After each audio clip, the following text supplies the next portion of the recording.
nziza okuba nga nziramu ebirooto bye mwatadde mu komenti. Eno bagiyita Chosen Generation, nzi Brothers TV. Tugenda kutandika ne Precious Girl agamba praise Jesus, Pastor Nalose nga nyambala nika ya pink, kitegeeza ki? Then Ruth Namirimu agamba praise God, okulota nga olaba omukazi w'olubuto nga olubuto lumuluma nnyo nga bamuwa amazzi agookya galimu amajaani naye nga alumwa nnyo neva mu kirooto. Namanda Rehema nga agamba praise God Brother Steven, nze naloose nga nsogola lumonde nga yabala ekikata ekimu tekyabaddemu lumonde kyokka mukwano gwange owe gwe yasimye yamutemyetemye. Okay, katusaba mikwano tutandikira ebirooto bingi ebyokuba nga tutunulira olunaku olwaleero. Mukama tatumiza bitensika Katonda Ibrahim, Isaka ne Yakobo tukukoola nga ngenda okudda ebirooto by'abaana b'okukoola, omwoyo mutukuvu, mwoyo w'amagezi, mwoyo okumanya n'okutegeera, mwoyo okubikkirwa jangu gwaba bikkula ebirooto bino, jangu gwaba bivunula mu linnya erya Yesu Kristo omwana wa Katonda omulamu tusabidde, amiina. Okay, alright, katutandike. Precious Girl agamba praise God Pastor Nalose nga nyambala nika ya pink, kitegeeza ki? Okay, kulota nga oyambala nika naawo kyomina okutegeera ku nika ekituuse ku nika eyo egaba amakulu g'ekirooto, but ekirooto kiba kyetoolirako eyo office. Mukama nfa mulungi yeebazibwe, eyo office gy'oteeka mu nika. Nawe bw'olota nga olaba nika ya pink kala nnungi nnyo, representinga favor, representinga breakthrough, representinga amagenda amalungi. Mukama nfa mulungi yeebazibwe nnyo. So bw'olota nga oyambadde kala ya pink, kapale kalobe lugoye kakabeka na kapale ak'omunda, oba kapale ka munda ng'oyambala kapale ko ka pink ng'olaba kalabika bulungi, oluusi kapya, Mukama bakulaga nti office eyo eteredde. Mukama nfa mulungi yeebazibwe ng'oyambala akapale ko ka pink. Bwe kaba nga kakyafu, Mukama bakuga mukwano gw'ayita okuba nga oyongera okuba nga weenenya n'okwegayira ku lwa office eyo. Office eyo etambulirako obufumbo, obufumbo obutukuvu, etambulirako ebirala ebibi ng'obwenzi n'ebirala byonna, kwaka n'ebirala byonna. So oba olina kyolaba mu bulamu bwo mukwano gwange, oba olina okuba nga weenenya n'okuba nga weetukuza n'okuba abantu abatali batuufu mu bulamu bwo. Oba tolina kyolaba, then sometimes kibeera ku ndagaano ezaaliwo emabega, maybe ez'obwenzi, maybe ez'obusamize, n'endala zonna ze baba bakola ku office eyo ziba nga zakuleetako obusibe. So ng'olaba obadde eri emabega yonna akapale tisi kalungi, ne kuno olwoka ng'olaba oyambala akapale ko nga kalungi, Mukama bakulaga ebibala ebivudde mu ki? Mu kusaba, mu kwegayiriraako, office eba eteredde. Kati mukwano gwange olina okusigala mu maanyi, oba tolina kunafuwa yadde. N'ekirala tokkiriza kintu kyonna kikyafuwaza office yo, toddamu kukkiriza kintu kyonna, probably okuva ku mikwano emibi, okuva ku bintu by'otunulako byonna leka obeere nga omaintaininga ekyo ekituukiddwako ku mulundi guno. Bw'olota nga oyambadde ebintu ebirungi mukwano gwange, toddamu kukkiriza kwekyafuwaza. Abamu bw'otukula bw'ekyafuwaza, bw'otukula bw'ekyafuwaza, onatuuka ddi gy'olaga ng'otambula bw'otyo. Mukama yeebazibwe. So Precious Girl maintaining office. Ruth Namubiru agamba praise God Brother Steven, okulota nga olaba omukazi w'olubuto ng'ali lubuto lumuluma nnyo nga bwe bamuwa amazzi agookya nga mulimu amajaani naye nga alumwa nnyo n'enva mu kirooto era nga tazadde. Mukama yeebazibwe. Olubuto lukiikirira mu nsi ey'omwoyo kubanga waliwo ekigenda okuzaalibwa. Nabagamba sometimes kisobola okuba nga kirungi, kisobola okuba nga kibi. Nimba ekyandiikibwa ekigamba nti zibasanze abalisangibwa nga bakyayonsa n'abasangibwa nga bakyali mbuto, baliba bayonsa ki? Kibi. So gwe alota ng'ayonsa naawe tujja kukutwaliramu, tekitegeeza nti buli olota ng'oyonsa nti birungi. Nedda, sometimes oyinza oba oyonsa kibi, sometimes kiyinza okuba kirungi, depending. Kyekimu n'ekyokuzaala ng'oli lubuto. So kyendowooza nti waliwo ekintu ekirina okuba nga kizaalibwa n'olina okuba ng'osaba Katonda, olina okwongeramu amaanyi osabe Mukama Katonda akubikkulire. Okuba ng'oli mu bulumi ogenda kuzaala, waliwo ekintu ekirina okuba nga kirina okuba kizaalibwa, naye ng'olaba omukyala bamuwa amajaani, amajaani bagawa abakyala bano bayongereko ndowooza ebisa, mu Labour Ward bagakozesa nnyo. Kati bw'olaba nga bamuwa amajaani naye nga tazadde kitegeeza nti waliwo ekintu Mukama kyayagala okuzaala munda mu ggwe naye kapasite ebisa tebinnaba kubanga bimala mukwano gwange okubanga ekintu ekizaalibwa munda mu ggwe. So kikyolina okukola yongera okuba nga oyongeramu amaanyi okusaba waliwo Mukama kyayagala okukola naye amaanyi go ba kapasite yo tennaba kutuuka. Tekitegeeza nti ogenda bikola mu maanyi go naye olina okuba nga weeyongerayo mu nsi ey'omwoyo kubanga tukolagana omutukuvu akolagana na mwoyo sinze omutukuvu akolagana na mwoyo gwo omwoyo gwo gulina okwambala amaanyi omwoyo wa Mukama asobole okukola kyalina okukola. So yongeramu amaanyi mu kunoonya Katonda waliwo Mukama kyayagala okukola naye gwe kennyini gwe tannaba kuba nga otuwa kapasite tonnaba kuaccumulatinga maanyi mu nsi ey'omwoyo gasobola kuba nga gazaala ekintu ekyo. Mukama aba alina kyagala okuzaala asooka addiringa na muntu agenda kuba nga azaala ekintu ekyo so that omuntu asooka odinga ekyo kigenda okuba nga kizaalibwa. Kubanga Katonda ye teetaagako buyambi bwonna, is ever good kuva mutandikwa mpaka ensi gy'ekoma mpaka. Money is always the problem. So weetaaga okuba nga elevatinga weyongerako waggulu mu nsi ey'omwoyo kisobole okuzaalibwa munda mu ggwe ekyo Mukama kyagala okukola. Namanda Rehema. Praise God Brother Stephen. Nze naloose nga nsoggola lumonde nga yabala ekikata ekimu tekyabaddemu lumonde kyokka mukwano gwange owuwe gwe yasimye yamutemyetemye. Mukama yeebazibwe nnyo. Okulota ng'osoggola lumonde, lumonde akiikirira mukisa. Ekituuka ku lumonde ge gaba amakulu g'ekirooto. Mukama affe omulungi yeebazibwe. Sometimes Mukama akwesa lumonde nga mu kusaba n'okusiiba olumu amukwesa okulaga omukisa. Bw'olota ng'osoggola lumonde ng'olaba yateekako yabala kiba kiraga omukisa mukwano gwange. But most of the times ekyoto ekitambulirako lumonde kitambulirako omukisa oguva mu mulokole akuze mu nsi ey'omwoyo. Kubanga ono lumonde mmere ekaluba si mmere y'ababebi si mata. Mukama yeebazibwe. Bayibuli egamba nti emmere ekaluba y'abakuze naye amata g'abaki g'abaana bato. So ekikata ekimu okuba nga tekiriimu waliwo areas mu bulamu bwe zeetaaga okuimprovinga mukwano gwange osobole okubeera blessed in all areas. So omuntu kuba ajja kwongera okubikulira akulaga exactly which areas weetaaga okuba nga okolako kireme okubeera empty. Emptiness is very very dangerous mu bulokole. The danger of emptiness nti buli wakalu wonna ewatali kintu kyonna omuzimu gwe guyingirawo okusinziira ku Yesu. Yesu yatugamba nti omuntu wamugwamu omuzimu gigenda negijja negikebera wegisanga ennyumba nga nkalu buli ewali empty omuzimu guyingirawo. Kati olina okuba nga mukwano gwange osumuluddwa in all areas.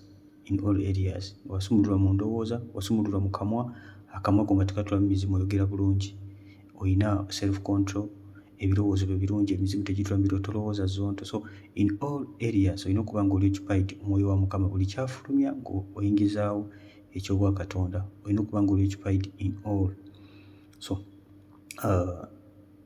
tusabe Katonda tukkirize Mukama ajja kukola ebyekisa nenga kino kiraga blessed. Regarding ku mukwano kuba nga mukwano gw'omutegeera kiraga obulamu bwe bugenda okubeeramu okufiirizibwa. Ono lumonde golaba gwe baatemyetemye we yamutemyetemye infact yennyini yamweyononedde. Weetaaga kuba nga weegayirira ku lwa mukwano gwe obanga omumanyi kubanga weegayirira ku lw'obulamu bwe kubanga ye aliko okufiirizibwa but probably maybe kiyinza okuba kiva ku ye ku mbala ye. Esi waliwo abantu abafiirizibwa mu bulamu naye si lwakuba nti aliko mizimu oba aliko abamuloga. No, sometimes ye kennyini ayinza okuba nga ye mulogo yeeroga. Gw'osanga omuntu alina omumwa ogwokola ki omumwa omubi amala gayogera buli kyalabya nti wamusana amala gayogera tamanyi talina self control tamanyi ddi walina kwogera ddi walina kusirika. Ne Yesu yamanya ddi walina okusirika n'awandiika buwandiisi wansi nga tayogedde bigambo bingi n'alyoka ayogera ekigambo ng'amaze oteekako ekikolo. So biri bitatu nga abaana ba Katonda olina okuba nga ogaidingibwa. Sometimes oyinza openinga omumwa gwo bw'oti future yonna n'ogiziika.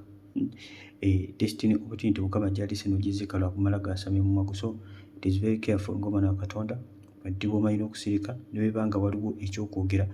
So many times they accused Jesus and he kept quiet, not because tamanyi kyabagamba ng'alaba it doesn't matter n'asirika n'abeesonyiwa.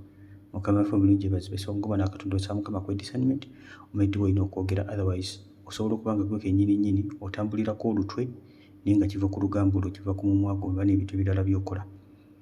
Karakita yo ng'omwana Katonda nkulu nnyo nnyo bulamu buno obw'obulokozi. Queen Sharon Love, okay, agamba atya: ndoota nnyo nga ndinnye mu bubi. Okay, aloota nnyo nga alinnye mu ppopo. Kitegeeza ki? Ekyoto kino kizzemu emirundi mingi. Mukwano gwange okuloota ng'olinnye mu ppopo okiroota nnyo kuba kutambulira mu kibi. Buli w'oloota ng'olinnye mu ppopo, okay, kuba kutambulira mu kibi. Wetakuba nga weekebera ng'omwana wa Katonda. Waliwo ekibi ky'okyatambuliramu, bwe kiba weekiri mukwano gwange okitegeerera ddala ekyo kyennyini Mukama kyabayogerako. Bw'oba tolina ky'olaba buuza Mukama, lwaki olinnya mu bubi, lwaki otambulira mu kibi? Kyekirwa Mukama Katonda ky'amanyi gwe ky'otamanyi. Naye nga tonaba kubuuza Mukama, sooka weekebere and be honest with yourself. Don't live in denial. Sooka okebere mukwano gwe nga tolina kibi ky'otambuliramu. Oba weekiri ekyo ky'oba weenenya ate okyuke mu maaso ga Katonda. Bw'onaaba okikozeeko ekyo ojja kubeera mutuukirivu mu maaso ga Katonda, tojja kuddamu kulaba ng'oloota olinnya mu bubi. Okay?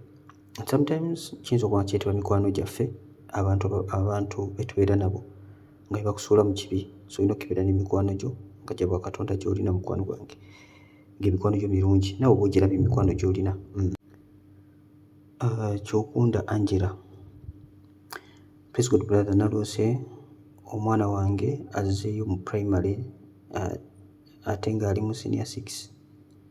Okay, guno gubeera mwe gwakudda mu mabega mukwano gwange, kiyinza okubeera nga kireera omwana wo oba ng'eri ggwe. So ebiro tebeera kind of so complicated. So kubanga olaba nga gwolaba ogenda mu maaso nga tolaba kintu kyonna kibadde kikuza mabega, then beera ng'osabira omwana, beera ng'omuteeka mu maaso ga Katonda. Basooka weekebere ggwe nga ggwe, beera ng'omuteeka mu maaso ga Katonda. Ninga nawe weekebere nga toli mu backslidinga, nga okwata bulungi obudde bw'okusaba, osoma bulungi ekigambo kya Katonda, owuliza enjiri, onoonya Mukama. Beera nga weekebera mukwano gwange. Nansamba Rihanna, okay. Nfuna nnyo dreams nga nkola emirimu gya Mukama ng'abafu mbazuukiza naye nga ndi musanyufu. Okay, okola emirimu gya Mukama nga n'abafu babazuukiza. Ekyoto kino most of the time kiba kikolinga kubeera nga weegayirira ku lw'ekkanisa, weewaawo kitambulirako obunnabbi nga Mukama Katonda agenda kukutambuliza mu maanyi. Ogenda kubeereza muweereza wa Katonda nga Mukama agenda kukutambuliza mu maanyi. So two ways, okay. So kuba kwegayirira ate nga sookuba ekyobunnabbi nga Mukama Katonda agenda kukukozesa. But such dreams you need to go back to the Lord. Ddayo omunoonye Mukama Katonda. Mukama Katonda ajja kukuwa direction, engeri gy'agenda okukozesa kubanga yennyini yakuyita. Kino kikuyita kubeera muweereza wa Katonda, naye Mukama Katonda yennyini yagenda okwalukatinga exactly bw'ogenda okuba okola omuntu gwe yagenda okusimba. So ddayo obuuza Omwoyo Mutukuvu wayagala okusimba, ajja kulaga specifically oba exactly wayagala okusimba. Ninga ku kino kyoto kya buweereza, tandika n'okwegayirira ku lw'ekkanisa. Wali abafu bangi mu mwoyo abeetawo kubanga bazuukira. Kale Mukama akuwe omukisa, tukwagalize kutambula mu maanyi g'Omwoyo Mutukuvu. Edward Kibuuka, okay, agamba atya: praise God pastor, this is Kibuuka taxi. Bane Kibuuka taxi mbatidde okuwuliza. Ogamba otya Mr. Kibuuka taxi? Thanks for the great work done, Sebo. I dreamed when a certain woman begged for my phone and put a certain code, and then he told me I am ready to go. Then I started driving a white beautiful tourist van. Kama ibazwe. Okay, Kibuuka taxi yalose ekirooto nga alaba omukazi amwegayirira, leeta bambi pesimu yonna kyenjagala okuteeramu. Amuteeramu koodi. Yamuteereddemu koodi n'alaba nga omukazi n'amugamba I'm ready to go, tugende.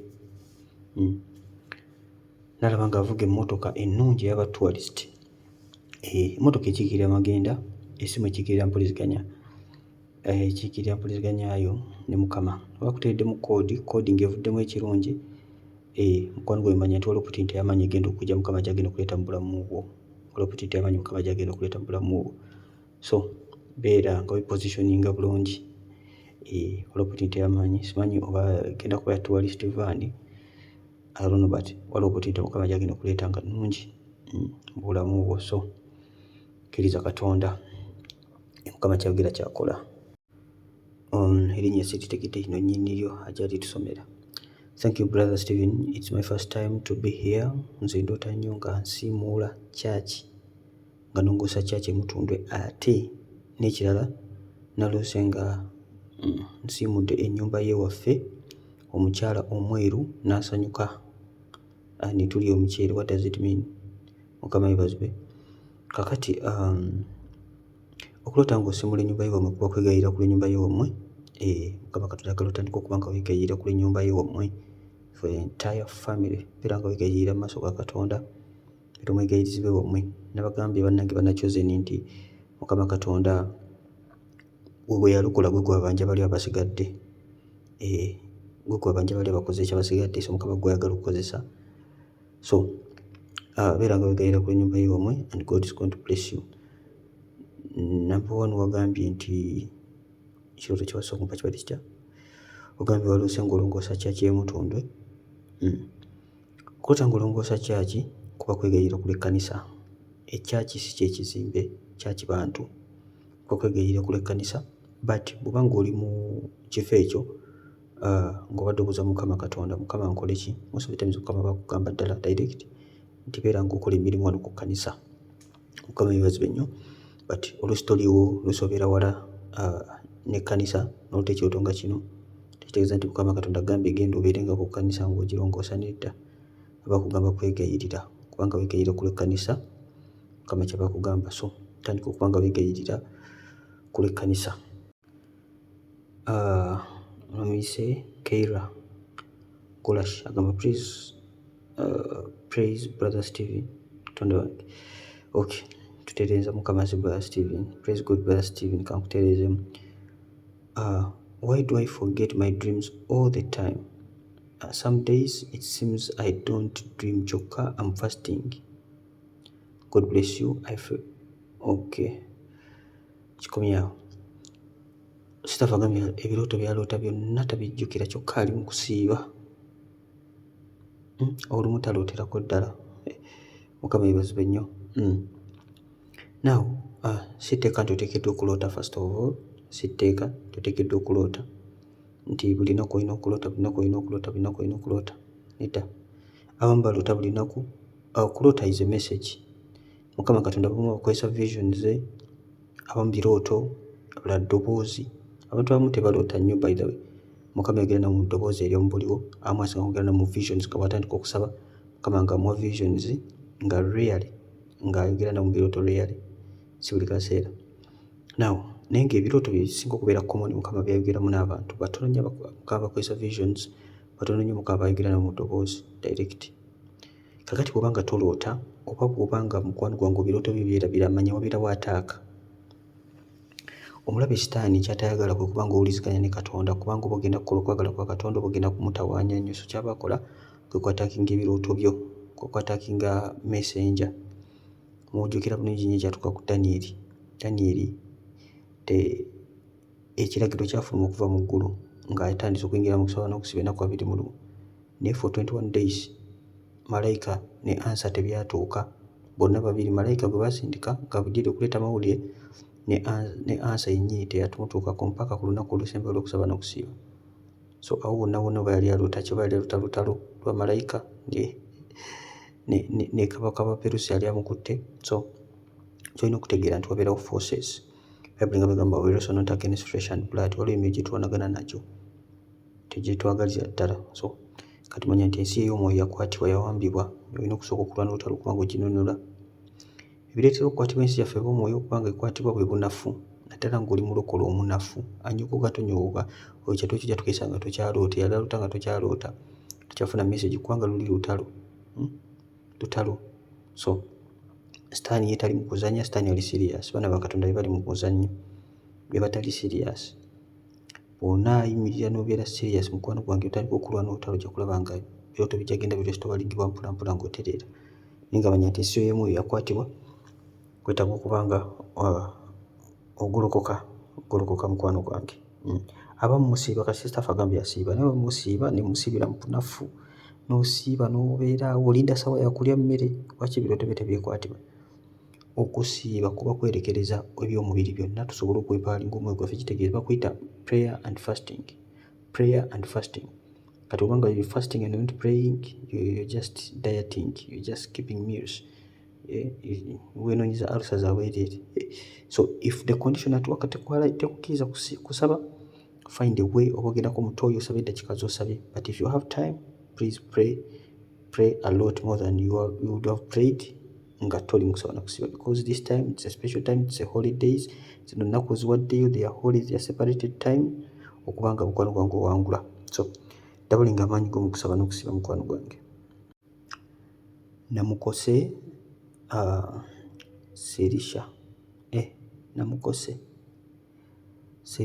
Serisha erinnya esosodde olira lino. Okay, agambye atya: dreamt sitting exams together with my husband and seated on the same chair.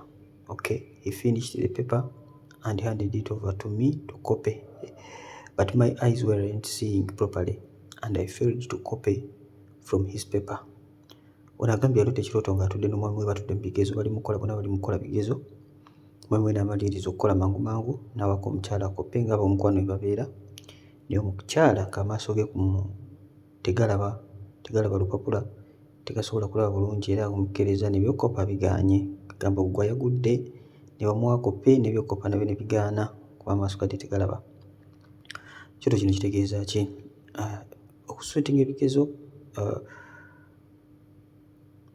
kuba kugezesebwa mukwano gwange, kuba kugezesebwa. Naye ekyoto kino kiraga mukwano gwange gwe omwami ye ayinza okuyitawo, naye gwe nga gwoyinza obutasobola kuyitawo olw'ensonga amaaso g'omwoyo mazibe. Weetaaga okuba ng'osabira amaaso g'omwoyo okuba ng'olaba. Ate bannakyozi ne abakyala kababuulire bw'obeeranga mu maka gw'olina okuba ng'osinga okuba ow'amaanyi, si musajja. Omwami waba asaba essaawa emu gwe saba nnya. Mukama yeebazibwe. Omukyala mu maka yalina okubeera ow'amaanyi mu ssaala okusinga omusajja. Omukyala yalina okusinga okubeera ow'amaanyi. Kati ate okubanga gwe atalaba mu nsi ey'omwoyo, ebizibu bigenda kujja. Singa Eva yali alaba nnyo okusinga Adamu mu nsi ey'omwoyo, tetwandifunye bizibu. Naye Eva yali talaba, baamuziba amaaso. Kiki yakola? Kwe kuziba Adamu. Adamu yakanda kwewozaako nga wa. Ati abakyala mutumalamu amaanyi nnyo bannange. Mukama yeebazibwe.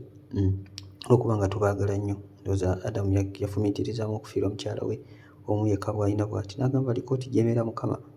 So sigamba nti bane mwekkiriranye, naye ekituufu kiri nti omukyala gwena munakyozi nampuliriza olina okubeera w'amaanyi nnyo mu maka go.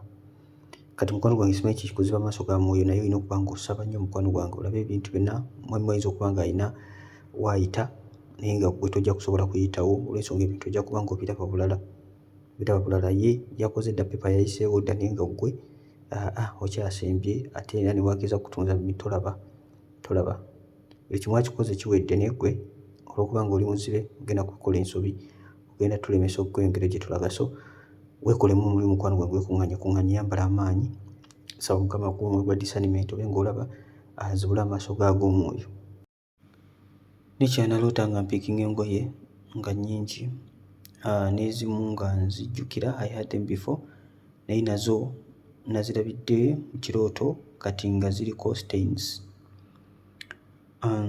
Nziteeka bbali, ziriko stains ng'oziteeka bbali nga ntwala ezitukula zokka. Even my mom was helping me to pick. Ne baganda bange nabo nga balondamu ezaabwe. Abato abasoma nga babawa ebitabo ne pens, but we were in a former house. Twasengukayo, it's now like 4 months. Mbadde nsabira family and that's what God showed me. What does it mean? Thanks brother. Okay. Seta fada asabira family ye n'aloota ekirooto ng'alina waali alondamu engoye mu nnyumba yaabwe enkadde mwe baasenguka, ng'alondamu engoye eziriko amabala ng'azireka ng'alondamu ennungi. Ne baganda be abato abakyasoma nga nabo balondamu engoye. babawadde ebitabo ne babawa ne peeni naye agabaddemu eri ennyumba gye baasenguka. Kati obanga ennyumba mwagisenguka mukwano gwange n'oluta ng'okyali mu nnyumba eyo, wabeerawo busibe, wabeerawo emyoyo gy'ekika egiba gikyabakutte mukwano gwange. So kakati okulaba ng'okya gwe kennyini obadde olondamu engoye ezitukula ng'ozaawula ku ngoye enkyafu oba eziriko stains ziriko amabala ng'ozaawulamu ng'otwala ezitukula zokka, enkyafu ozireka. Kyo kiba kyakubanga mukwano gwange oyongera okwegayirira era nga bw'obadde okola Mukama abadde akulaga ky'olina okuba ng'okola, ky'olina okusigala ng'okola kuba ng'osabira famire yo. So yongera okuba nga weegayirira naye naawe kennyini ng'omuntu Katonda bakugenda ku famire tandikira ku ggwe kubanga alabe naawe obadde ojjamu ensizo. Sooka gwe kennyini mukwano gwange okyuse ebyambalo byo ng'oyongera okuba ng'wegayirira ku lw'obulamu bwo naye nga Mukama agenda kukola bulungi ne famire yonna, olabe n'abaana nabo nga balondamu ezaabwe olw'okuba ng'ekyo ky'obadde okola. So naawe kennyini beera nga weegayirira ku lw'obulamu bwo kubanga Mukama Katonda abaggyayo. Musootinga engoye kati mulina okuvaayo mu byennyumba, nsaba Mukama Katonda abaggyeyo, egimye gibakwatidde emabega nagyo gikube, byonna ajja kuba bulungi. Yongera bwongezi kunoonya Mukama ku nsonga eno. Omisaani ono Raylene Annie. Okay. Praise God, Brother Stephen. I had a dream. I was in airplane. I have to sit with the white man. Okay. There was a Ndabako VIP seat with the white man and his friends. The man called me to talk to me. He want to be with me for one. Me, I told him, no. Me, I want serious relationship. His friends laughing to him. The man said, give me your number. I will contact you. What does it mean? Staff yalose ekirooto ng'ali mu nnyonyi ng'atudde eri mu VIP. Abayo omusajja yamugambye, madam sooka ojje wano. Agendayo, yatuuseeyo omusajja n'amugamba nkwetagayo ekiro kimu. Koye ebyo ze si bye njagala relationship eri serious. Kati mukwano gw'oli n'asekerera omusajja. Abuuza omusajja n'amugamba mpa ennamba yo. Tatubulidde oba yagimuwadde oba teyagimuwadde. N'abuuza kitegeeza ki. Mukwano gwange ono Kawuula yennyini gw'olabirako ddala. Ono Kawuula yabadde akulamuza era bw'oba tosabye ojja kulaba ng'ennamba ogiwaddeyo mu kirooto ekyokubiri nga n'okutwala bakutwalidde ddala ekiro kimu. Mukama yeebazibwe. Most of the times Kawuula tatulumba direct. Sometimes aba alina okusooka n'akupawalinga amafuta, akuyiweko amafuta akunafuye mu nsi ey'omwoyo alyoke akumalirize. Mukama yeebazibwe. Kawuula ebiseera ebisinga bamuolooto onywegera abantu mu birooto n'ozuukuka. Oluusi okomyawo, oluusi badde bali mu kweweeta n'ozuukuka. Nga bannange ate eno nga wulira obusungu bukutta. Kati mukwano gwange bw'otasinsimula saala awo n'odda mu bunafu, ebirooto ebinaddako maaso ojja kulaba nga Kawuula gali amafuta ge yakuyiyeeko okwasoose kubanga amafuta gaba bakuyiyeeko wajja kwatandikira. Kati bw'otadizimanta olinga buli kimu kyali mu kusimba nga ensigo zimeze nga ze ng'akumaliriza. Kati mukwano gwange Kawuula yadde asimba misingi agenda kusinziira kujja alaba olina bw'otuuse olina by'opanguludde kati ali mu bizimba buto kati olina obbikuba n'okuba buli kintu kyonna tokkiriza kuddamu kuyiwako bifutafuta bye kujja kumaliriza. Oyo abeera Kawuula mukwano gwange. So beera nga wegayirira olw'endagaano zonna ze wakola olw'onootalo mukulire ddala. Nyakato Janet mukyala wa Museveni alina kyagamba wano. Nekirala nabuuza Mukama Katonda kyaki gye nsabiramu oba ntuufu. Very good. Kati ne ndoota waliwo omukyala gwe tusaba naye mu kyaki ng'atudde mu bbaasi ku ddinisa. Mulimu abantu bangi kati nange ne nnyingira mu bbaasi ne twali tugenda mu bbaasi mwalimu abaana nga ndaba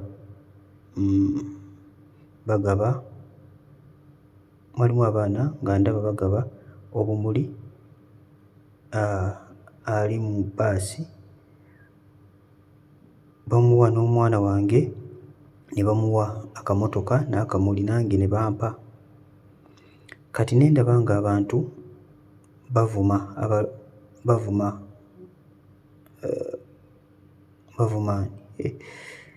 nga bajerega abalokole, ne nnyimuka ne ŋŋamba nange ndi mulokole, ne bagamba abaana bawadde ebimuli okubabuulira Yesu, ne nkuba aleluuya emirundi 3 ne basirika. Yeebazibwe nnyo, aleluuya, Mukama Katonda. Kyendowooza nti kirooto kinene oba oliobuuza Mukama Katonda oba ekkanisa y'entuufu. Emmotoka gye mwali mutuddemu ebadde bbaasi. Bbaasi ekiikira buweereza era ekiikira Magenda. Kati ebimuli bino bikiikirira mirembe, kigira peace. Olaba mutudde naye wadde nga mutudde mu mmotoka eno manya nti munyoomebwa. Okunyoomebwa tekukujjanga ku mulamwa, okuvumibwa. Ono obulokole nno batuvuma, obulokole basinga okubanga eddiini abantu abasiriwala. Mukama yeebazibwe, ebyo basinga okubanga be basiriwala. Ensi nga bwetulaba ng'abasiru. Lwaki? Kubanga sitwekkiriranya, twagala Bayibuli kyegamba kye tukola. Ensonga lwaki batuyita basiru. Omugezi aluwa gwe baagala? Omugezi oyo agamba njagala Mukama naye nga bw'ayenda, bw'abba, bw'alimba, oyo ye mugezi ensi gwe yagala. Naye gwe yeefuula nti otambulira ku mateeka ga Katonda kuba ga wasiriwala. Ne bw'oba obadde mutamiifu, ne bw'oba obadde muyaga, ne bw'oba obadde mwenzi, kasita bukya ku makya n'ogamba ndokose, eby'obwenzi mbitadde ebbali, kati nja kutambula mu bulamu butuufu. Awo nga bagamba ate kati wasiriwadde nnyo. Mukama yeebazibwe, wasiriwadde nnyo kubanga ovudde mu biri byonna. Kati wasiriwadde, oyagala kutambula mu butuufu n'obutuufu. Kale olaba ensi ng'egyalamu ebintu yanjawulo nga ffe wano Katonda bwe tubiraba ne Katonda bw'abiraba. Bayibuli kyeva egamba nti omukwano gw'ensi, omuti n'agamba nti mukwano gw'ensi abalangiridde obulabe ku Katonda, tebikwatagana. So kino ekyoto kiraga nti kkanisa ntuufu, naye okunyoomebwa kwo kuli kw'abalokole sooka tekukujja ku bulokozi. Okubya aleluuyayo, weereze Katonda. Kyomuhendo Masi agamba nze naloose enseenene 2 nga ziri ku lubuto lwange naye nga nnene za green. Please help me.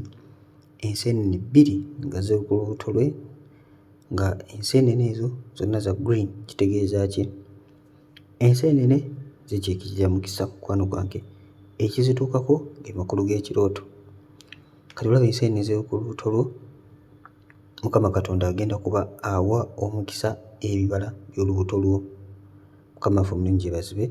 Since enseenene zabadde 2, maybe bayinza okubeera nga balongo. Mukama bagenda okuwa maybe abaana 2 naye nga bonna bagenda kubeera eri omukisa. Mukama yeebazibwe nnyo. God is going to bless the fruit of your womb. Mu linnya erya Yesu. Simple as that. So kati Mukama Katonda kyayogera kyolina okuteekako okukkiriza. Oba oli obadde okkiriza Katonda ku lwa mwana, oba oli obadde tolaba zzadde lyonna, n'otta ekirooto nga kino, Mukama Katonda aba akuwadde assurance nti agenda kukola ku nsonga zo. Ate Katonda kasita ayogera, Katonda ye kyayogera aba yakimaze dda. Tekitegeeza nti aba agenda kukikola, aba yakimaze dda. Aba yamaze dda okukikola. Kati gwe oba olina okuba ng'osaba Katonda okuba ng'oyingira mu ekyo Katonda eddi kyamaze okukola. Katonda agenda okutandika ekintu aba yakimala dda. Kati gwe olina okwalayininga naye okusobola okuyingira mu ekyo kye yakola edda, okirabako nawe mu bulamu bwo. Agambye ekya naloota nga ndaba eddomola nnyingi nga za liita 10 nga za kkala ya bbulu. Eddomola ennyingi ze zirwa nga za kkala ya bbulu nga zirimu amazzi. Nendaba kkojja ng'asena amazzi, n'ankasukira essimu n'egwa mu luzzi n'engiggyamu, naye abadde n'essimu nga nnyingi ng'azikutte. What does it mean? Brother Stephen, God bless you. God bless you too. Nawe kyolina okutegeera ng'omwana wa Katonda, ono akutte essimu ennyingi manya yakutte buli kimu kyonna. Not necessarily nti ajja kubeera muntu, but most of the times omuntu gw'oloota bwe kiba kirooto kya busibe aba akyegera emyoyo egiva ku sayidi eyo. Nawe gino gibeera myoyo gya bukojja kye ndowooza egiba nga gikutte mukwano gwange amagenda go gyegikutte, empuliziganya yayo gyegikutte, egikulemesa okuba ng'oyingira buziba mu nsi ey'omwoyo. Essimu ekiikirira empuliziganya ne Katonda kati ate bwe beegudde mu luzzi, okay, ono agikasukidde akutte amasimu amalala mangi yagawamba. Gino myoyo gya bukojja gyegiwambye buli kintu kyonna, neggwe neyo badde bagikuwa obadde ogiggyayo, infact oba bagiggyayo kuyita musalazi osaba neegudde ne mu luzzi. Simanyi oba ekyakola n'okukola. So kati ky'olina okukola kwe kusumulula olutalo n'ogolokoka n'oyambala amaanyi n'obuyinza bw'omwana wa Katonda n'oggyayo n'essimu z'abalala bonna. Probably mwenna mukwatibbwa, walina baganda bo, famire yonna. Kati gwe nga bwe nabagambye nti Mukama Katonda gwe gwalokodde, gwe gwalaga era gwe gwabanja okuyimirira okuba nga olwa n'olutalo. Abamu ku mmwe ogenda kutandika okulaba ku bintu ewammwe ng'embaga n'ebirala naye nga gwe nnyini omaze golokoka, otherwise buli kintu kiba kikwatiddwa. Ky'omukama Juliet. In another dream I dreamed when a certain boy had to come to see me. When he reached home, I laid a bed for him, gave him food and water to bathe. Then he slept, and this dream came 3 days in one night. 3 times in one night. Later, we went to the hospital for testing HIV. And I am single. Kama ibibazo nnyo. Sister fali single. Juliet yaloose nga waliwo omusajja azze n'amwalira obuliri ewaabwe. Omusajja ne yeebaka, n'amuwa emmere, n'amuwa n'amazzi agenda anaabe, ne yeebaka. Ekirooto kizze emirundi 3 mu kiro kimu. Kati ate ndowooza bwakedde ne bagenda okwekebeza omusaayi. Mukama Katonda ayinza okuba nga alina omuntu gw'agenda okuleeta mu bulamu buliwo nga akuwulira in advance. Mukama yeebazibwe, just in case omanyi obeera singa ebbanga ddene. Abamu mufuna obukaawu buli ajja, kubanga bano abajja nga tebali serious bano. Waliwo abajja nga tebali serious, babeera bangi buli kaseera nti abalala batawaanya nnyo. Buli kaseera kati oyinza ofuna obusungu, buli ajja ng'otabuka butabusi. Ng'otabuka butabusi, ko abakuzannyirako oli mulokole. So kati Mukama kyava kubuwa nga bukyali so that you be more careful. But I want to tell you, every time Mukama Katonda aba alina kyagenda okukola, sitaani yasoosawo ekikyawo.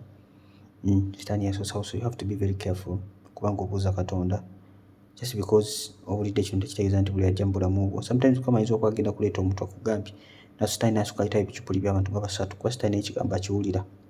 Asooka ayitawo ebigambo ebicupuli by'abantu nga 3 okuggyamu ekyo Katonda kyagala okukola. Tubeera careful omwana wa Katonda. Ignorance has no excuse mu bwakabaka bwa Katonda. N'okumanya n'obuuza Mukama, y'ono gwe wagambye, y'ono gwe nateereddeyo amazzi, y'ono gwe twadde tugenda okebera omusaayi.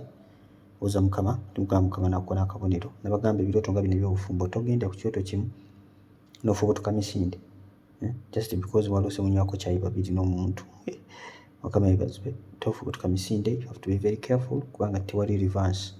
Ogenda nga Mukama tagambye ne bakompolerayo embooko, tojja n'okukyosa n'otuwoleza. Okay, ffe tubabulidde amazima wano. Catherine Athieno agamba atya? Catherine Athieno agamba, praise God Brother Stephen, I dreamed I was going to board a car and I was going to sit in front, and I found a certain man already seated on the seat. Then I decided to go and sit behind. Then a certain woman came who was dirty with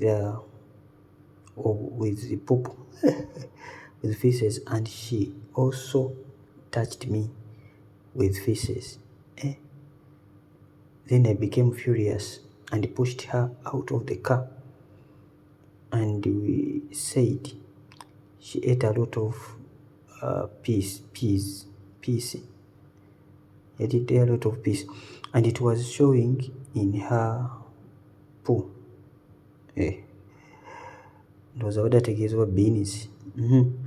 But I was praying and asking God why I was always dreaming a certain woman and her husband from my previous residence 8 years ago. And in that dream, I also saw another woman from that place, and there were 3. What does it mean? Please answer me. God bless you. Oh. Sister Fatino yaloose ng'alina bw'alina okutuula mu mmotoka mu maaso nasanga waliwo omukazi atuddewo. Of course ng'alina okunoonya wala watula n'agenda atuule emabega mu mmotoka.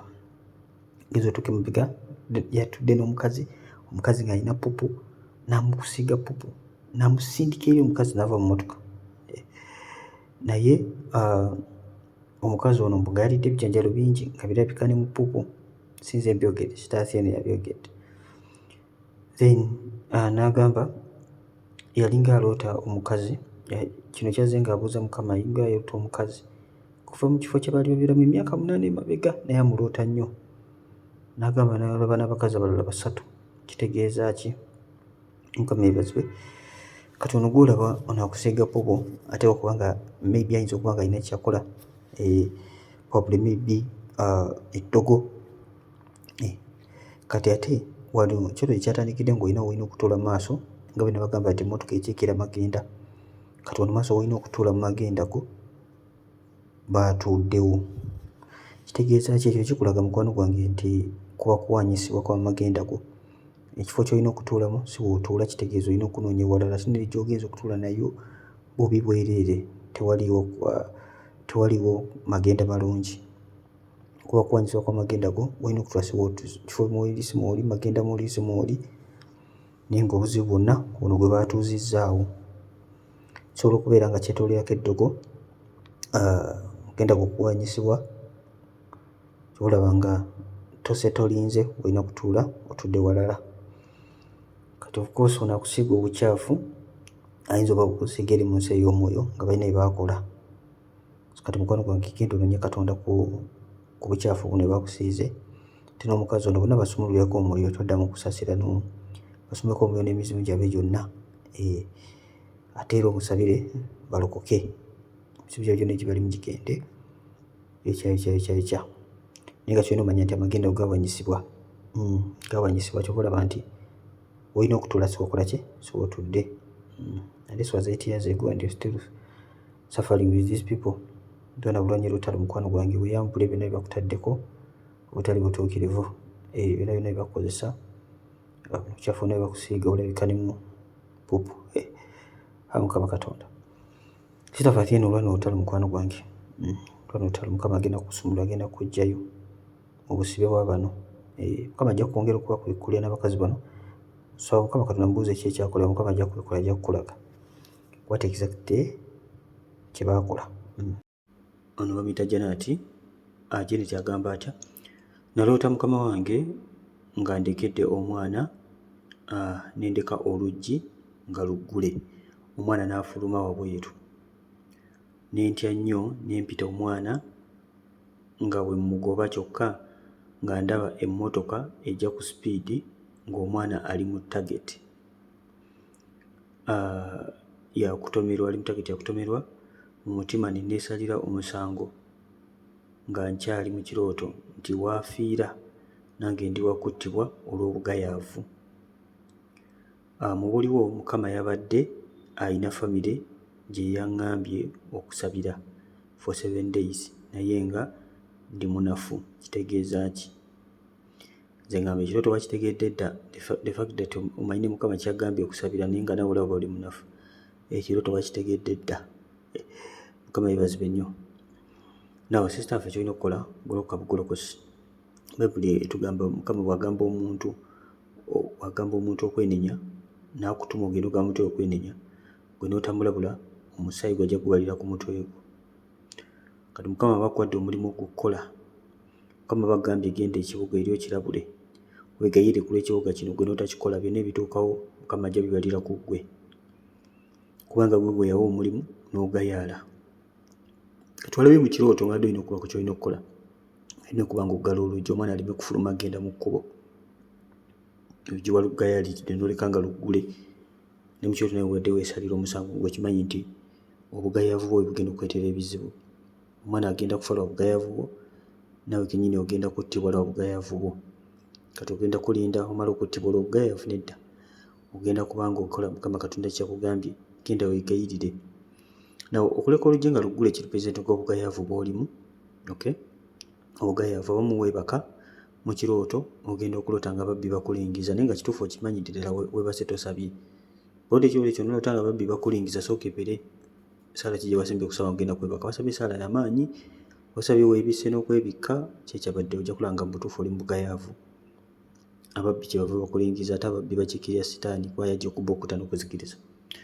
So mukwano gwe kola kyolina okukola Katonda kyakugambye okukola ky'oba okola. Tobanga yona baatuma ogenda okubuulira enjiri n'adduka. Amaanyi ge yandibadde amala ng'agenda okubuulira enjiri yagamala adduka agenda mu kibuga kirala kubanga tayagala kubuulira balabe b'enjiri ab'e Ninive.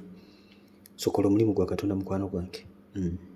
Otherwise consequences ziri high ng'era bwe wazirabye. Birungi Sylvia agamba praise God Brother Stephen weebale kuweereza Mukama. Naloose nga omusumba wange owookubiri ng'akutte ekiwero nga asiimuula. Bwe yamaze n'akinkasukira naye nze ne nsiimuuza ekisiimuula ekirala naye ne kigaana n'aŋŋamba nsiimuuze kye yampadde kitegeeza ki Mukama akuwa omukisa. Sitaafa obisaani ono birungi Sylvia sita birungi Mukama n'akuwa omukisa naye musumba akuwadde ekyokusiimuuza n'osooka n'okigaana n'osiimuuza ebyo ebitakola. Kakati ate n'agamba siimuuza kye nkuwadde. Mukama Katonda balina kyakuwa n'ogaana okikola. Mukama Katonda balina omulimu gwe yakuwa n'ogaana okukola ki? Ogukola n'oyagala okwekolera ebibyo. Ate ng'ebyo nabyo biba tebitambula. Osoofuna ekirooto kyo nga Mukama Katonda alina kyagambye okwegayirira.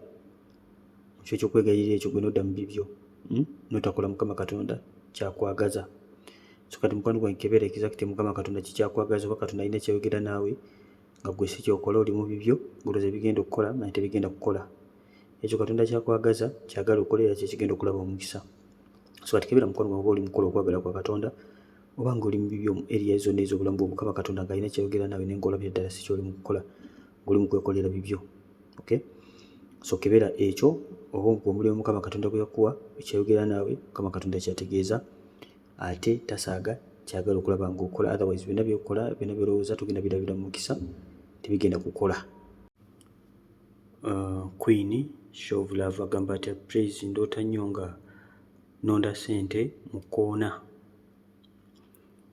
nga nnyingi nnyo naye nga buli bwe mba ŋŋenda okulonda wabaawo omuntu gwe bandaga ate nga yafa dda. Naye ate bwe nnonda bw'oba nga nonda ssente mu kkoona mba nzironda ne muganda w'oyo omufu naye oyo omugenzi buli bwe mulaba abeera musanyufu ate nkiroota nnyo. Omufu abeera musanyufu tayinza butasanyuka ng'alaba olonda ssente nga waali omulaba. Mukama yeebazibwe nnyo. Nawe kyolina okutegeera buli kintu kyonna ky'olooteramu omufu nga wembagamba naye si byakusaaga mikwano nawe ojja kiraba mu bulamu ojja kulaba nga buli bw'oloota omufu ono oba buli bw'oba olina ky'ogenda okuba ng'otuukako whether bufumbo whether breakthrough mu bulamu bwo ng'ekirooto kino bwe kijja. Ekirooto kino tekijja buzzi no wabeerawo ekyo kiba kizze okutta. Wabeerawo ekyo kiba kizze okutta. Kino kikulaga nti mukwano gwange buli bw'oba sino ssente z'oloota mu kkoona zikiikirira omukisa bw'oba ogenda kubanga ssente zikiikirira mukisa.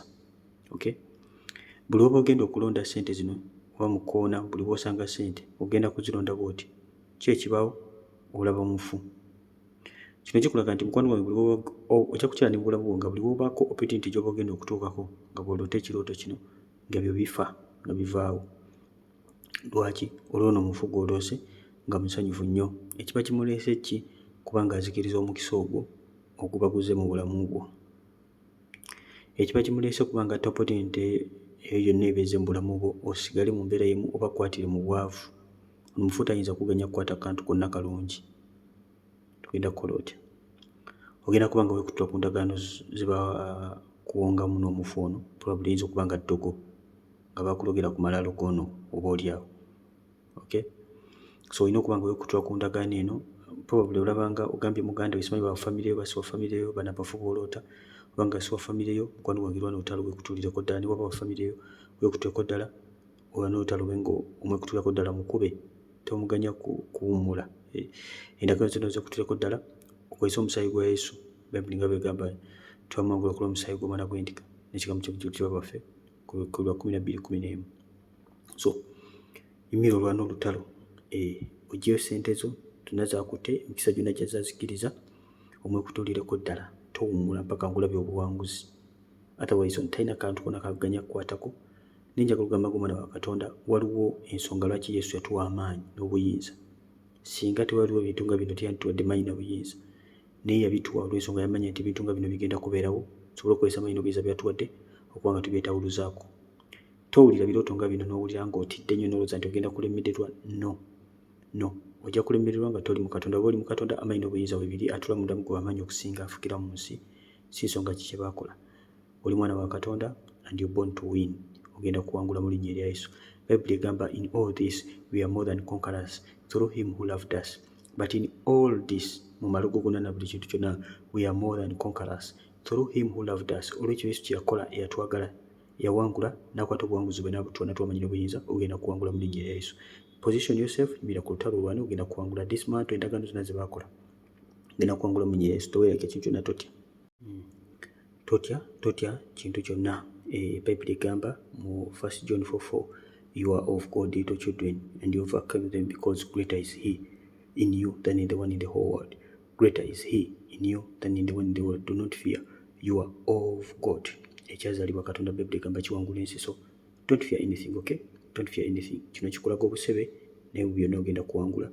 Eno kiroba nakyo ze temutya kintu kyonna. Oba olose ekirooto totya, abamu n'okusaba kubalema n'okankana. Fear is from Satan. Totya. Sanyu Aisha agamba I'm among the first 5. Praise God, brother Stephen wange. Tata wange yalwala, sister wange yalootanga mu kyenyi kya taata nga mulimu ekituli, meaning musumba. Okay, mu kyenyi mulimu ekituli. Taata mulwadde. Kakati mukwano gwange kyenyi wanga mulimu ekituli. I'm not so sure about that. Naye kyendowooza nti wabeerawo Mukama kyaba kubikkulira. Sitegedde exact ki, naye nga Mukama bakulaga obuzibu obuba buli okutaataawo. Probably ebirooto nga bino eno bwe biti bibeerako eddogo. But I'm not so sure about it. Ojja kwongera okuba nga obuuza Mukama banga kyali mulwadde kubikkulire. Lwaki mulimu ekituli, maybe waliwo eddogo, waliwo kye baamukola. Mukama Katonda alina kyagamba. So sebisinga oba tokitegedde bulungi, oddayo n'omubuuza. Mukama akubuulira exact ki ekyakolebwa. Then ogambye nange naloota nga tuli bagole 7, musumba natandika okugatta abagole. Bwe baatuuka ku nze, taata wange yali ng'agenda kungabayo. Poliisi n'emukwata nti gavumenti emubanja. Gavumenti emubanja ne bamutwala, nenkaaba nnyo neŋŋamba kaŋŋende mu kyaki endala. Omukyala n'aŋŋamba gwe olina kugattibwa wano mu kyaki y'abalokole wokka, help. Okay, kakati mukwano gwe kyolina okutegeera nti bw'oba nga tonaba kufumbirwa, manya nti oli most likely kufuna disappointment, naye togenda kuzifuna kubanga otegedde. Okay, otegedde obuzibu bwe buli. Kati olaba obadde ogenda kufumbirwa, of course eno major opportunity mu bulamu bwo. Lunaku lumu mu bulamu bwo bwonna, kati taata wo lwakwatibwa nti gavumenti emubanja. Kino kikulaga endagaano. Wabeerawo endagaano eziba zikyakutte mu famire yewammwe, zotera kuba ng'osolovinga. Wabeerawo obusibe, mukwano gwa taata wo nga bamubanja. Ani amubanja? Gavumenti. Gavumenti eriwa? Ey'ekika. Mukama waffe omulungi yeebazibwe nnyo. So wabeerawo obuzibu obwa bugenda okujja, buli obugenda okufuna breakthrough bw'eti endaku question y'obufumbo. So olina okuba ng'oyimirira ng'omwana wa Katonda olwana olutalo. Eno gavumenti ogisetolinge, ebyayo byonna kola otya ng'oweegayirira, ng'endagaano zonna ozeekutuulako ozeeyambula. Ebikya birondoola obuzaala n'onsaayi ebyetera okuba nga bireeta ebizibu byonna ku lunaku lwo, ebireetawo ebizibu byonna ku major breakthrough ng'eze mu bulamu bwo. Byonna bikuteeko ddala obyeyambulire ddala. Ojja kulaba ekitiibwa kya Katonda, kubanga gwe oli mwana wa Katonda, olina kugattibwa mu balokole bokka. Teriyo solution mu nsi teriyo buyambi buwalala buno, obuyambi obukuli Mukama. Ogamba nti jagatibwa mukyakya balokole mukka, tegeeza ne bw'onaatagala eno n'eri, obuyambi obuliwa buli mu Katonda wo. Viola office. Okay, Viola mu office agamba ati praise God brother, nze naloose nga mukama wange ansabira naye nga nina omwana ku mugongo. Nansabira ne ntandika okuyooga ng'avaako omuzimu, era waliwo ali okujja okuyambako ansabira, ningwa wansi mpola mpola. Mukwano gwange Viola ow'omu office, kino kiba kitulo kyakusumulwa. Mukama Katonda balina kyakusumuluddemu, era nga bw'olabye ng'oyuuka ng'avaako omuzimu nomala finally n'oguvaako n'ogweri mpola mpola. Kiba kitulo kyakusumulwa. Mukama Katonda balina kyakuggyeko, era ng'obadde oli mu kumunoonya, ng'oli mu kusaba.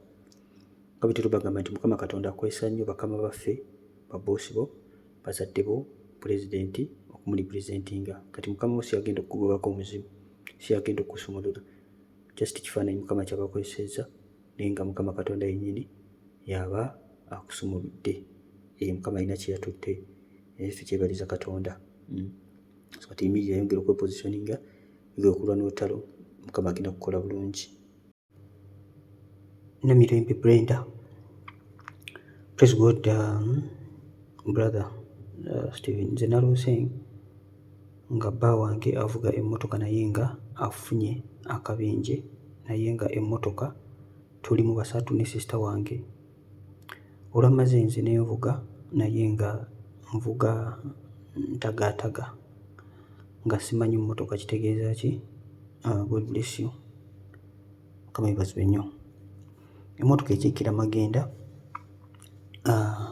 emmotoka efunye akabenje, wabeera ebizibu bigenda okuba nga bigenda kubatomera naye nga bigenda batwalira mwenna, nga buli omu abadde mu mmotoka na basatu.